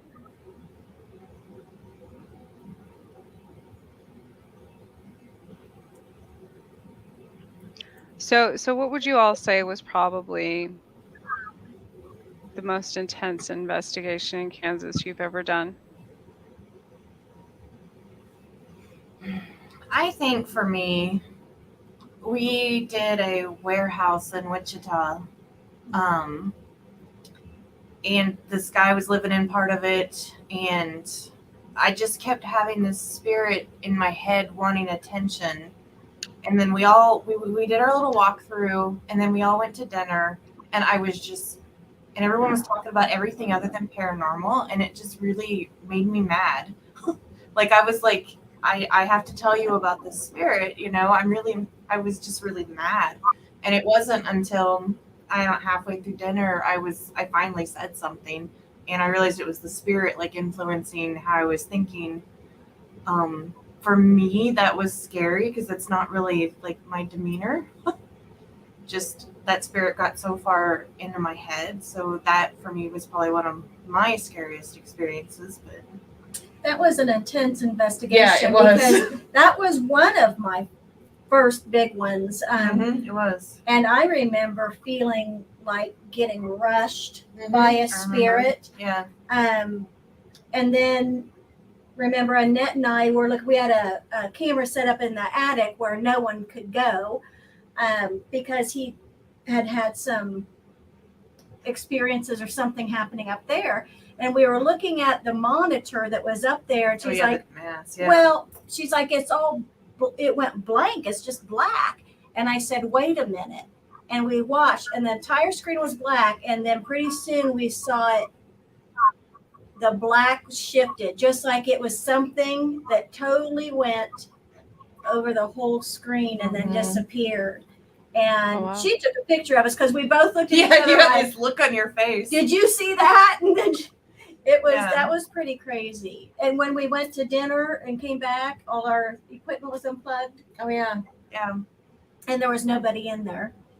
So yeah, they didn't want to. Do you know, like, the what date was it? Like the actual date? Do you recall when everything was unplugged? Oh, this was pre-pandemic, so probably it's like before COVID, after COVID. It was maybe 2018 or 19, maybe. But I mean, like, day of the month. Do you all? Day of the month? No, I don't. So wouldn't it? That's important because when you say everything's unplugged, for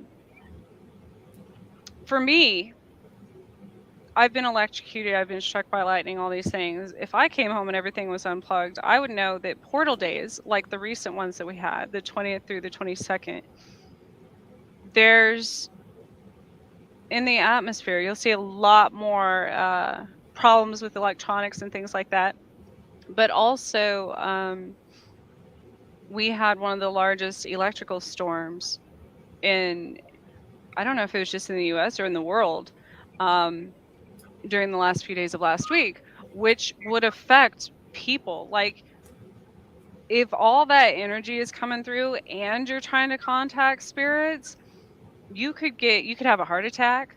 You could, like, people, like, I have electromagnetic sensitivity on certain days when certain things, even the sun, the solar flares now can cause things like that. So depending on the day, is why I asked that. Even if the moon's full, that's going to make that energy even more. Like, I'm more likely to have a heart attack during a full moon at a place with these specific electromagnetic frequencies. So if I came back to that, I would think they were protecting me, not trying to stop me from communicating.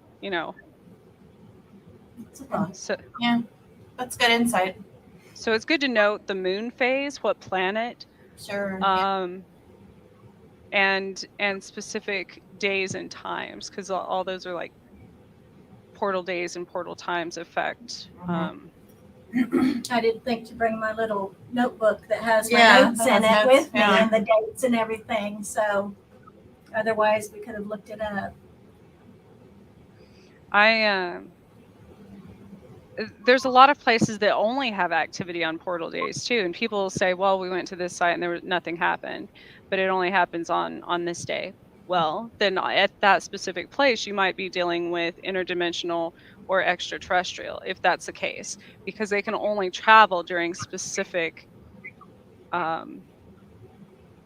days and times, I guess, if that makes sense, or moon phases, things like that. Whereas if you went to a place with like human spirits, then it really wouldn't, those things don't really affect it as much.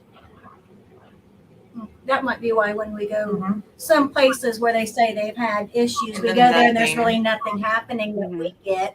That might be a reason why.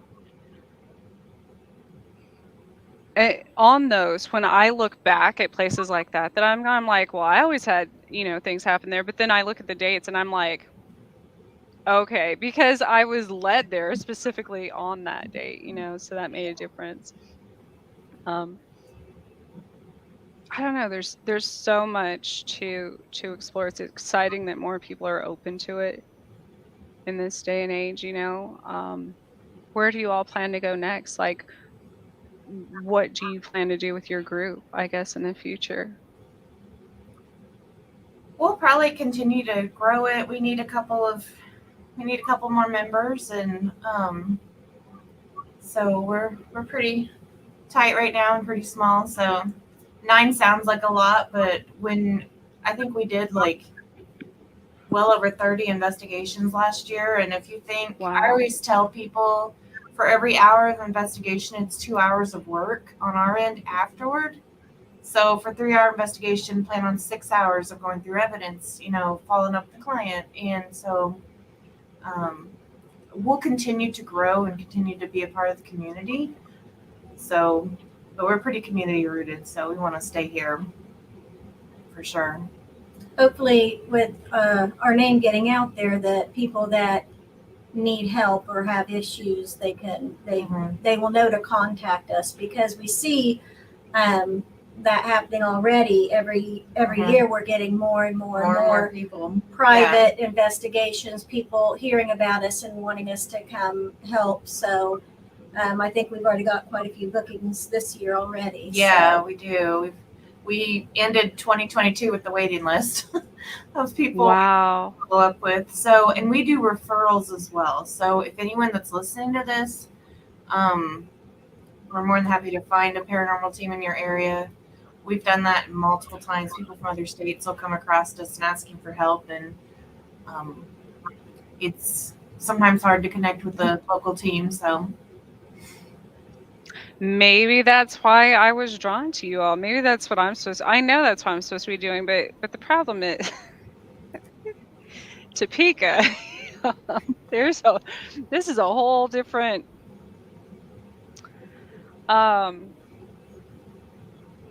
There's not just there's problems with the living in Topeka. yeah, Much less the dead. We have the living dead here, so you can say Topeka's a tough place sometimes. man. So aside from, and for me, I still have, I don't know if this happens to you all, but I've also, there's other people like me that I know in my area as well as all over the world that are also used and exploited by other organizations for even like military abductions, things like that, for remote viewing, for all kinds of things against our will. Um, so when people, send me hate mail that I'm not doing what I'm supposed to, there's a lot of other things that goes into having these gifts, I guess, so to speak, that people don't understand. And it can be dangerous. That's another thing. I see people teaching remote viewing and all these other things all over. And even in my hypnotherapy class, they were teaching using a pendulum or basically like a Ouija board as a form of getting direct messages from your higher consciousness, basically. But I'm like, but as to avoid the religious context and things that would come from that, they just said that's what it's used for. But that's dangerous because they're not teaching how you should protect. What else comes from, you're not just going to get your higher consciousness like when you open that up, the same with pendulums. So my fear is having kids, my kids, my little girl seeing something like that on YouTube or TikTok. And then all of a sudden you have these children everywhere opening up portals and vortexes and all kinds of stuff in their own home, which is probably where you all get most of your calls from, and the people don't even know it. They don't know that this is happening. Right. They don't know what's going on. That's why we exist, to help them sort it out. I even saw last Christmas. They had this toy that's like everybody thinks Harry Potter and all these things are cute, or it was a toy. It was a witch's cauldron. The and it had potion. Yes, and it's ridiculous, like $80 or some nonsense. Expensive. Yes, I didn't buy one, but man, I looked at it. My inner child wanted one. Yes, and yes, I find it fascinating. And my daughter wanted one too, and I'm like, I'm not buying you this plastic bowl for $80. You're crazy. But if you get these kids who are gifted with the right intention and things, and they start, it doesn't matter what they're brewing up a potion in, it's going to happen. And I think that's something that uh, people need to be educated on. Like, nobody teaches spiritual awareness in school, or They that's don't. that without a religious context, because it doesn't matter what religion you come from, there is still a spiritual world outside of our own. So I don't know how to solve it, but we need more people like you all to go in and help people in their homes. And obviously, um for listeners that want to contact them, there's nothing, they're not going to judge you, they're not No. going to, obviously I've told them stuff that people, half of you all are probably like, you're this my listeners have their popcorn, they're like, we just, you know Trish is absolutely off her rocker. But that's what I'm saying. Like, some of the oddest cases, they're not gonna treat you like you're crazy. So So or tell anyone, you can keep it discreet. Right. We're very confidential. And if there are listeners that joined us late, we don't charge anything for our services at all. It's, I mean, we totally do it to help people and to help the spirits. Mhm. Mainly to help the spirits, I guess. Yeah, Because, 'cause- like, we should say that before the people. We want to help the spirits, And in doing so, it helps help the people. living. Right. Yes. So that's our whole reason for doing this. I'm the same way. I've never charged for anything like that, and I don't make anything off this radio show. So um I wish there were more, outlets like that in the 80s. Believe me, I would have been calling some number like from my grandma's party line to Oh Lord. We had a party line.